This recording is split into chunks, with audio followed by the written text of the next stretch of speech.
Merci Lauriane pour ton intervention, ta deuxième intervention aujourd'hui.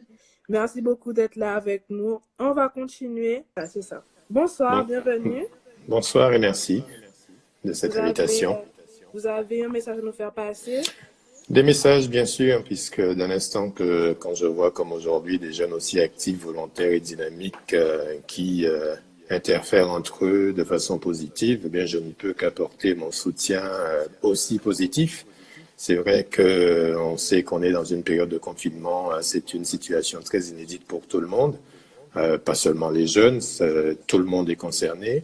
Ça demande effectivement une grosse réflexion personnelle, un gros engagement également, un changement de nos habitudes. Et donc, moi, en tant que proviseur, c'est apporter mon soutien global, leur dire que ce confinement n'est pas une fin en soi, c'est aussi peut-être une façon de recommencer ou de commencer une nouvelle vie, une nouvelle façon de voir les choses, une nouvelle façon de s'engager aussi dans la vie, puisque ça demande beaucoup de responsabilités responsabilité envers soi-même, mais aussi envers les autres. Et donc, il ne faut pas profiter de cet espace-là pour justement abandonner. C'est peut-être aussi de la résilience qu'il faut. C'est un mot qui est employé par le président de la République en ce moment, mais c'est un mot que l'on doit s'approprier. La résilience, c'est cette faculté que nous avons de partir de nous-mêmes pour réussir quelque chose. Et donc, la jeunesse aujourd'hui, telle que vous faites, a en main les outils pour rebondir, partir de plus belle. Et donc, comme l'a rappelé tout à l'heure Madame Sandra Samuel les fait, les établissements ont mis à disposition des élèves un ensemble d'outils, mais ce sont des outils qu'ils connaissent, qu'ils maîtrisent déjà et qui leur demandent à la maison, mais aussi en groupe à travers les différents réseaux numériques, eh bien, de pouvoir travailler, de reprendre en main aussi les retards accumulés.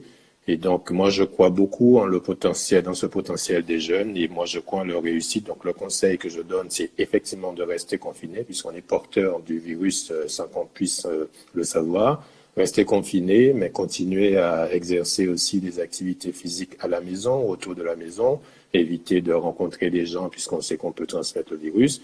Mais ce sont des conseils d'encouragement, de pugnacité, de dynamisme qu'on les connaît et c'est quelque chose qui va forcément passer. Il faut rester dans la dynamique positive puisque la Guadeloupe a besoin de tous ces jeunes. La Guadeloupe, en Guadeloupe, mais en France et ailleurs, a besoin de ces jeunes. Félicitations en tout cas pour le travail que vous faites au niveau de la DMJ et un gros big up à Nicolas que je salue puisque je connais depuis très longtemps et je sais que c'est quelqu'un qui n'abandonne jamais. Ben, merci à vous, Monsieur Angélique, du proviseur du lycée Boc-Calmier, si je ne me trompe pas. Tout à fait. Merci pour votre belle intervention et pour vos messages d'encouragement pour la jeunesse.